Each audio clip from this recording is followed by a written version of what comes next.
Hey guys, what's up? WQ here, and I'm at a supermarket actually. So there's a little bit of background noise, but what can you do? I was gonna go outside, but like for some reason it's real windy out. More importantly, I was actually gonna make this vlog originally on gimmicks, why gimmicks don't work, because I realized something yesterday that like kind of changed a lot. It like really changed my mind on things. I was gonna make initially this vlog on that, but then I was doing a run earlier, and I was playing like real bad. I have like really bad back problems. It's like my neck specifically. It's like really hard to play the game, play Link to the Past, because I hunch over. When I play, I like hunch over.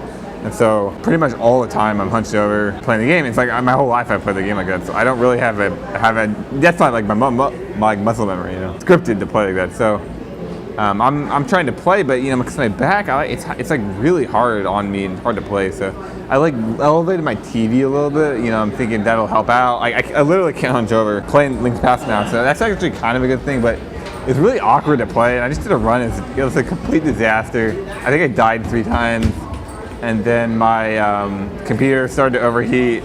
It was lagging, and then it just crashed. And I'm like in the middle of my run. Wait, I'm plus like 10 minutes in the middle of this run. And I'm like, well, what do I do now? What do I do here? So I was like, you know what? I decided to be a no reset run. A few days ago, I decided I needed to do no reset runs, and I just said, fuck it. So let's just do a goddamn no reset run. So I just finished the run timerless. The computer was turned off, and it was a real interesting experience because I've actually never done a timerless run, and I really think timerless runs are like the ultimatum of ego-free gameplay, because a lot of people like remove their timer. They like remove their timer to not focus on the timer, or like you know, they remove the splits, maybe just have a timer. You know, there's all these things you can do. I used to record just gameplay, just record, no timer, no splits. But I mean, truly, the thing is, there's always that ego factor. If you really do a real timeless run, I mean, like seriously, try and make an effort in a timeless run. It's definitely a game changer, because like you can't get anything out of it. Like fundamentally, there's no reward. Even if it's a PB, you'll never know. Even if you get a goal split, you'll never know.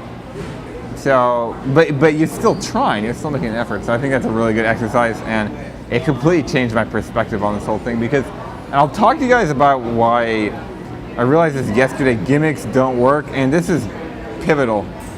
It's crucial. It's crucial to understand this. So if you look at natural gameplay, which natural gameplay solves the ego, natural gameplay, it's most fundamentally natural gameplay. Actually, I never told anybody this. You guys don't know this. You can only do what you can do. That's like the most important aspect of it. So, but that's not what's important here. So the thing about gimmicks is the reason they don't work is because they are dependent on the results. They're defined purely by the results, right? That's the problem with gimmicks, right? When the gimmick stops working, the results determine that it stops working, right? That's a big issue, and that's why they don't work, because they're they're derived from the ego.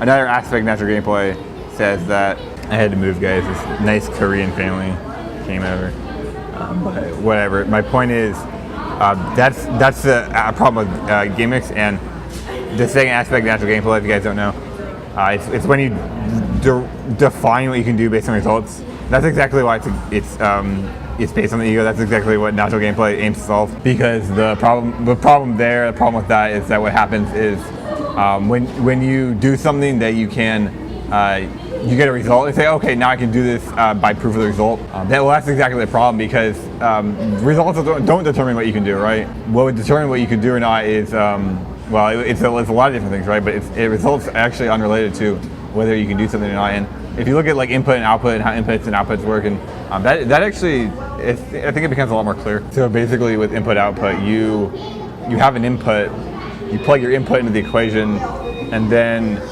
you get an output, and that outputs your answer. So I'm saying with ego theory and with natural gameplay, it's supposed to solve. And actually I call it input-output theory. It's like, what's happening is the player is finding the output, finding the right answer.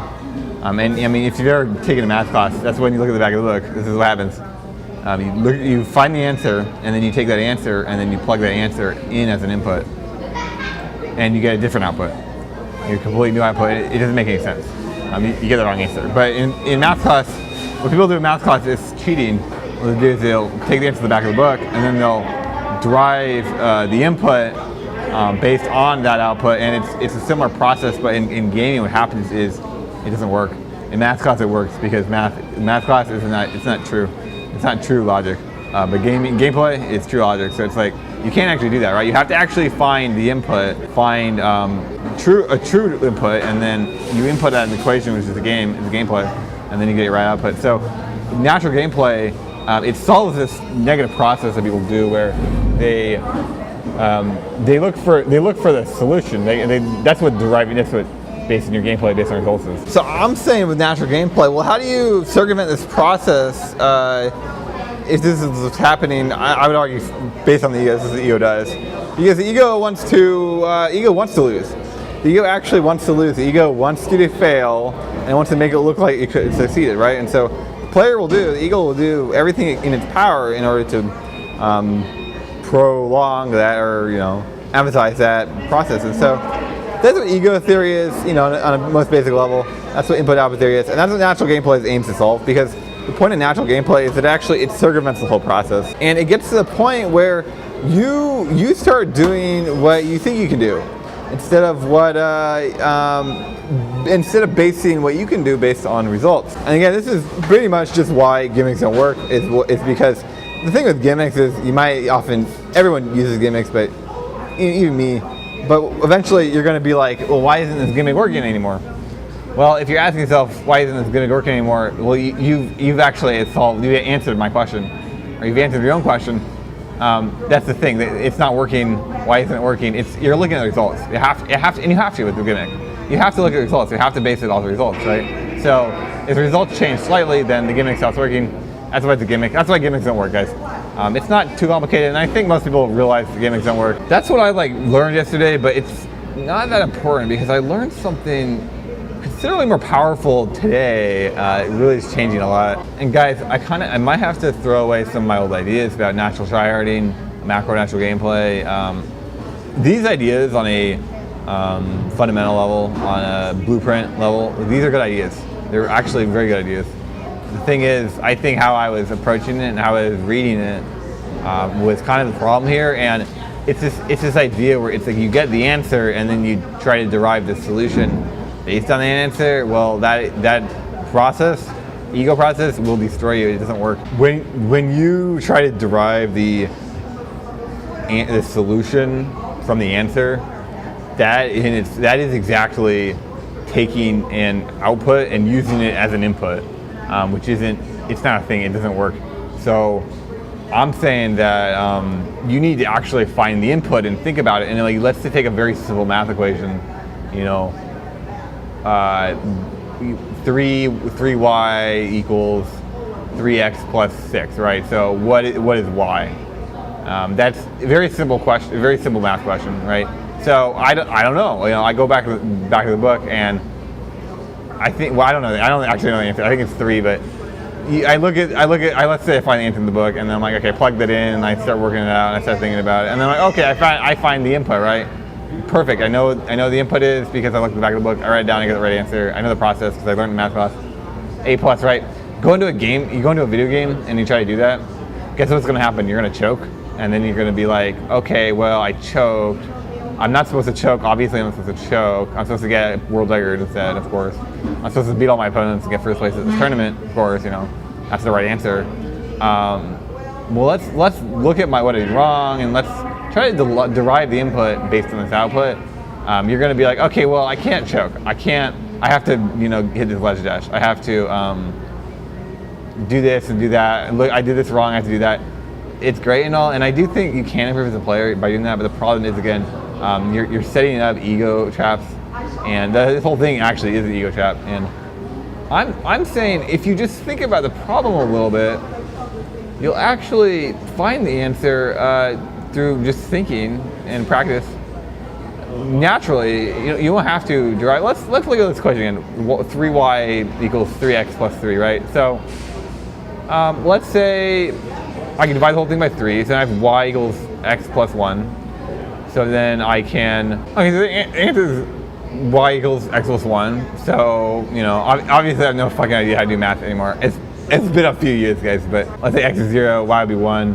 You know, let's say x is 2, y would be 3, right? So you get your linear growth graph chart, I mean, whatever the math question is. The point is, though, you're not looking at the back of the book. You're not deriving the answer based on the back of the book. And I mean, what I'm saying is gameplay, like a video game, like a speedrun, even like Melee tournament, it's very long. It's an extremely complex math problem. It's an extremely complex math problem, and you can't simply look at the answer and then derive the solution. It's just not possible. But there is a solution, and there's multiple solutions, right? It's like infinite number of solutions, and there's certain solutions that are, you know, similar to a lot of these solutions. And so I'm saying, like, if you just think about the speedrun a little bit, you can actually find out the right inputs, and then you'll get a good output. And that's what natural gameplay is. So why am I saying all this, guys? It's because I literally realized, like, this is what I realized today. It's like super powerful. I literally realized today that, this is the problem with natural tryharding, is this process. I'm not trying hard enough. I need to try harder. Okay, well, if I find natural ways to try hard, easy ways to try hard, then I'll be trying harder, right? That's exactly the ego process, right? That derives bad solutions based on results. It's the same thing with gimmicks, and this is important. Gimmicks don't work because they're dependent on deriving the solution based on results. That's exactly what macro natural gameplay is, because macro natural gameplay and natural gameplay is the same thing. Macro natural gameplay is just applied to the whole game. It's applied to the macro game.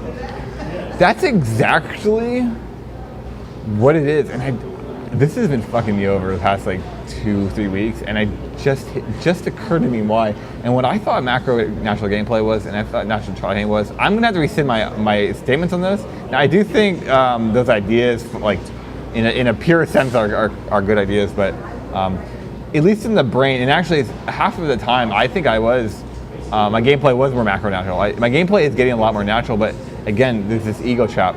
And basically, when I go into a Zelda, at least in the past speedrun, and I go to a split or a room or anything, I realize I've been deriving, I've been looking for, and I call opportunity. Whenever I go into a split or even a run, I start a run, I'm like, this could be a good run, right? I want this to be a good run, it could be a good run, right? That in itself is deriving what I can do. It's deriving success based on the result. I need a good run, you know, I'm trying to get a good run. It's opportunity. You know, I go into a screen and I see it as opportunity. I don't see it as actual gameplay. I say, guys, I realized across the board, my gameplay was this is a completely unnatural process. And immediately when I realized this, I changed. Every time I realized, hey, I'm in a run and I'm like, this run could be good. I might be able to get the strat I've been practicing on, right?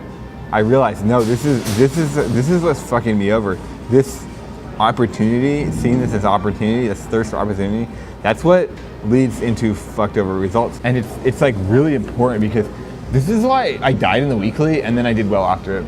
And then right when I tied the person who was beating me at the point, because I died, I started to do well again. Because the thing is, the race starts, I wanted to get a good race. There's the opportunity, right? And that's the thing, I want to get a good race. And this is the other thing that will fuck people over. If you actually succeed in getting a good race, which it's not particularly difficult, you're now happy and you're saying, oh, I'm good, it's good. That's the ego.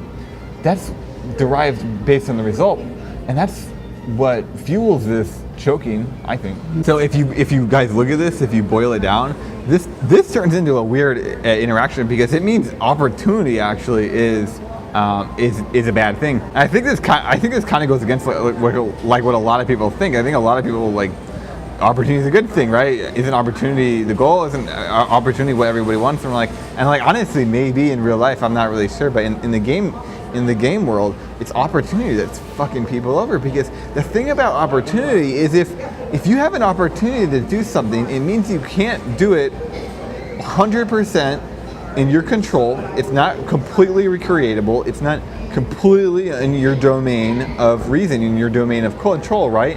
And if that's true, if you fail, you fail. If you succeed, you now did something that you can't recreate, because you need opportunity to do it. So if you think about it like that, it's quite obvious how damaging this is to a player. And I mean, this is the thing about natural gameplay that, like, to me, it really blows my mind, is that the thing about natural gameplay is an element of gameplay that's completely in your domain of control. It's completely recreatable. Of course, that's an aspect of being in your domain of control. It's completely under your desire, at your whim. And that's the thing about macro natural gameplay that it was very tricky for me. It's like, all these good runs I was getting, these good runs I was doing, they're fundamentally not in my control. I was not able to reproduce them. I'm not choking against the thing I can't reproduce. You know, I say if you go into a situation and you don't choke randomly, I don't necessarily think that's a bad thing, but maybe at an ultra high level, the player shouldn't be putting himself in these positions, right? You should never put yourself into a position where you need to not choke. And maybe you have to in order to win. So you either lose or you put yourself in a position where you choke or not. Well, I mean, that seems reasonable to me, right? And it also seems natural, right? That actually seems like a very reasonable thing, a very natural thing, because it's about the input. The output results, who cares, right? If that in itself, that's fine. You're not determining whether you can do something based on the results or not. You're determining whether you can do something based on an input. What can I do? Well, I can put myself in the situation where it's a coin flip or I lose, right? And that's clearly an input. That's great. The output would be, okay, I need to win, so I have to do this and this and this, and therefore I'll win. That sounds good, guys. It really does sound good, but if you go into a speed run, if you speed run enough, that's when you start dying, that's when you start resetting, because the thing is, one condition is wrong and then the run's over. Where if it's purely input, if that one condition is wrong, it's changeable. You can change it, you can adapt around it, and you can recreate it too. That's another thing, you can always recreate it. That's another kind of a trap. I think it's very easy to run into, and if someone asks me this question, like, what about one-frame tricks? Are one-frame tricks inherently corrupt? Because I'm going on about recreatable. You can't recreate a one-frame trick, right? You can recreate the circumstances. You can recreate the input. You can't recreate the output. You can't recreate the results. And that's fine. But you can recreate the input, and that's what makes it corrupt or not. That's what makes it natural gameplay or not, right? And it's like, I think the player, and this is a gimmick again. The gimmick says, okay, I need to recreate the output. I need the output to be in my control. But you can't. You don't have no control of the output, right? That's why it's an output. You only have control of the input. In fact, that's why it's an input. All I'm advocating for is to know the inputs, be in control of the inputs, and then implement the inputs. And all outputs, ignore them. They're irrelevant. You have no control over them, right? For example, choking, tryharding. I think tryharding is an output. I think tryharding is a split. Half of tryharding is an output, half of tryharding is an input, and it's a very difficult thing for me to analyze, and I don't quite understand it. And I really do think tryharding isn't a real thing. I really do think it's just playing the game. I don't understand it at all, guys, and that's something I'm trying to explore. Natural tryharding, it was half of a failure and half a success, but who knows? And guys, I do not have the answers for you guys, but what I do think, because the thing is, this is what's powerful. I learned all this stuff when I did my timerless run, when my computer crashed. And I was faced with the decision, do I reset this run or do I finish it timerless? And I decided I'm going to finish it timerless. And I did finish it timerless. And during my timerless run, I kept coming into situations where I can do Mire 2, for example. Mire 2, it's kind of hard, it's important, I was like, and it's fun to do. So I'm like, okay, I did a run. I get another opportunity to maybe I'll do Mire 2 successfully, right? And I effect it up, and then I'm thinking about it, I'm like, what is the difference? What does it matter if I fail it or succeed, right? It's a timeless run. There's no bearing on anything. There's no timer. My ego, it doesn't exist. It can't exist because there's no timer. So it's like, thought about it, and I was like, okay, well, that doesn't matter, right? But, maybe I'll succeed the rest of the run. Maybe it's a bad Mire 2, or bad Mire 2, but the rest of the Mire will be good. It'll be a good split, right? Well, next to the next room, and I'm kind of upset, but then I'm like, why am I upset? There's no timer. And I thought about it, like every single screen, every single split, every run I do that I'm looking for opportunity, I'm fucking up, right? And then I get upset, and I'm realizing, again, opportunity is designed to reap. It's designed to use the output. It's designed to use the results, base what you can do based on results, right? It's an opportunity to succeed, so therefore, if I do succeed, it's great. If I don't succeed, it's bad, right? But none of that really matters. None of that really matters. It's not in your control. And actually, I'm advocating that it's messing the player up. And this is another thing. I think when a player gets close to a goal that they really want, this is why they keep getting fucked over. And if you've ever been really close to something you want and you can't quite grasp it, I really think this is why people get fucked over. Because suddenly everything you can do becomes opportunity, because it's opportunity to succeed. And in that opportunity, the player, I think I'm not certain about this, but I think if all the conditions were met, I think the player would succeed. I don't think that ever happens. I don't think the player, or very rarely happens, very rarely all the physical conditions are met that you can succeed. Or maybe it sometimes happens, but I'm starting to analyze my own gameplay, and I realize like pretty much every screen of the game, every dungeon, every split, every run, every race, literally everything I do in the game on a macro scale is, for me, I see as opportunity. I see every run I do as a PB chance, is PBable. Now, if my PB sucked, it's easy to capitalize on that opportunity, right? And in fact, it's not even necessarily opportunity, because every run is so easy to PB. Suddenly none of the runs matter, right? Well, none of the runs matter, then you'll PB one run, and then there is no opportunity, right? And I really don't think opportunity is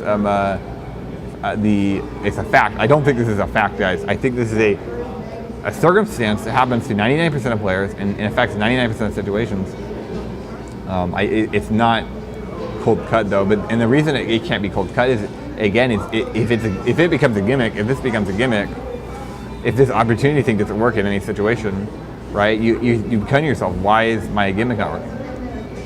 Based on the results. It's always based on the results, and I'm saying base it on the input, not the output. But yeah, and I mean another aspect of tryhard natural gameplay, the third one, is that don't base what you can do on your results, but base it on what you think you can do, base it on what you feel like you can do, And I think this is kind of important to, if you look at just the gameplay, the game, whatever game you're playing, what's important, what matters, what's relevant. Look at the whole run instead of the next split. That's the thing. Don't look at the next split. Don't look at opportunity. Don't look at the opportunity to run. Look at the whole run in hindsight, right? And that's only hitting me now. I didn't realize this big O word, how important it is. But guys, let's be real, because when I go into a run now, I really want to start changing my brain, rewiring my brain. And this is what I was saying, like my understanding theory back in, I think it was August, actually, September, I made this theory about understanding, where I'm saying if you rewire your brain, rewire your understanding of the game, then you that's how you become a better player, right? And if you can naturally do it, you literally became a better player. You forced yourself to become a better player, and without the force, did it. You succeeded in becoming a better player, and that was the kind of the problem I was running in the past. Like, there's actually this whole month where it's like I'm not able to recreate these good runs. I'm not able to recreate these good conditions, and it's part of the problem I was running into is being calm. Where I think being calm is necessary, but it's an output. It's a result. It's not actually something you have control over. And I was, for my origin theory on macro natural gameplay, you had to be calm, and then you had to find a way to play under calm conditions, right? Where that's actually not. That's true. It's true by result only. And this is the thing. I was doing that, and I was being successful with it for a few runs, right? Which is part of ego theory. That's how ego theory works. But then I was running into some problems, and it's like, why isn't this working anymore? And it's like, because natural gameplay will always work, right? Because it's completely in your domain of control. Well, why isn't my macro natural gameplay working anymore? It should work, right? But it's because it wasn't natural. It wasn't natural at all. What it was is it was the answer, and it was deriving the solution based on the answer, where you're going to run into another problem. And because the equation is so complex, it's like if you have a sequence of numbers, like 5 or 6 numbers in a sequence, and then they're like, guess the 5th number, right, in the sequence, and you say, okay, 1, 2, or let's say 1. Let's go with something very simple that can give you guys a good example. Let's say you have 1, 2, or let's say you have 2 and then 3, right? 2 and then 3, and so they're saying, okay, find the next number in the sequence, and you're like, well, I guess it could be anything, so 4, 2, 3, 4, that makes sense. That's the answer, right? Well, maybe it's the answer, but the thing is, and you don't have enough data points, but this is what's happening in the game, is the player thinks, okay, 2, 3, 4, there's my answer, it's go time. They start the run and then they die halfway through, and they're like, why did I die? And it turns out it's prime numbers, 2, 3, it's 5 is the next number in the sequence, actually, randomly. And so you're like, okay, well, I guess 5 is the next number in the sequence, the what's it called didn't work, maybe prime numbers will work. So 2, 3, 5, and then that doesn't work out. You go even farther, but you die, and then you're like, what the hell do I do here? And then 2, 2, 3. I mean, what works? And that's the thing with numbers is like you can really pick any number. It's part of a sequence, and that's kind of a bad example because there's not enough data points. But let's say there's 5 numbers in the sequence, right? So it's a true sequence, and they're random numbers, they're just random fucking numbers, and you're like, well, what's the answer here? So you just start guessing and checking. That's basically what people are doing in the gameplay, and it's like you'll guess and you'll check, and you'll guess and you'll check, and then you'll constantly be refining your answer slightly better every time. But the truth is, you're never gonna get the real answer, and it's like you can get the real answer if you just think about it a little bit and you just find a little bit. And I mean, it's silly because my example is bad, but it doesn't matter. Examples doesn't matter. What I'm saying is, if you just think about speedrunning a little bit, if you think about it a little bit, you can actually just find the answer, and then you can just calmly, casually input the answer, no big deal. That's what being calm is. If I say you need to be calm and then I force myself to be calm, it might work for 2 weeks, but then this highly complex equation that is speedrunning, one variable changes, and let's say my hands hurt a little bit, and I can't be calm anymore, right? Or maybe I'm being calm, but I'm not able to play for whatever reason, right? And the whole thing blows up. But if you actually find the real input, which I really do strongly think the input is doing what you can do, doing what you feel like you can do, eliminating the opportunity, eliminating results, completely eliminate the output, just play completely on input. And if you do that, then what happens is you'll find yourself naturally being calm. You'll find yourself, then you'll find yourself naturally changing the gameplay based on how calm you are. And I really do think that that process will happen naturally to any player, to all players. But again, I think finding the inputs, finding the solution it's very difficult. And honestly, guys, I'm not even certain if these words have any meaning, because I think a lot of this is conceptual. And I think a lot of people find these answers, or are finding these answers, and I'm going to continue finding these answers. I mean, I found natural gameplay in January.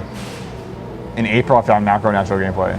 And then in May, I tried thinking about it, theorizing about it, completely failure every time. In this moment, 2017, May 24th, I can guarantee you that this is really what macro natural gameplay is. This is truth. Is natural tryharding a thing? Is it real? Is it out there? Maybe if it is, I'm probably gonna figure it out soon at some point. You know, I can't say I figured out macro natural gameplay quicker than I wanted to, but I definitely figured it out pretty early. I was thinking June, July. I mean, end of May. I guess it's reasonable. The thing is, and here's the ultimate test of macro natural gameplay, and the same with natural gameplay. Can you recreate it? Can you do it under any condition? Can you recreate it, right? And it's like, the thing is, it's a test, but if you pretend to recreate it, you know, and you results agree, you're failing the test still, because it's like, that's the thing with opportunity, that's the thing with gimmicks, right? If I use my next run as an opportunity to test macro natural gameplay, it's a failure. It's a complete failure. If I go into the next run and I start doing exactly what I feel like I can do within the confines of the run, instead of using every interaction as an opportunity to succeed, which is an avenue of failure, technically it would be a success, right? But is it even a success? Again, who cares? That's a result, it's not input. Anyway, guys, a long vlog, and I'm hoping the quality on this vlog is okay. I have been getting slightly better with the quality of my videos, and I think over the next year, I'll eventually figure it out. But anyway, guys, peace out. Your boy WQQQQWRT coming out with some really incredible gameplay theory. Let me know what you guys think about macro natural gameplay, opportunity, using opportunity as a gimmick, gimmicks, basing things on results, how gimmicks fundamentally are based on results, how opportunity is fundamentally based on results, and also how opportunity leads to unrecreatable results. Again, completely out of your control. Guys, I will see you later. Thanks for watching my vlog.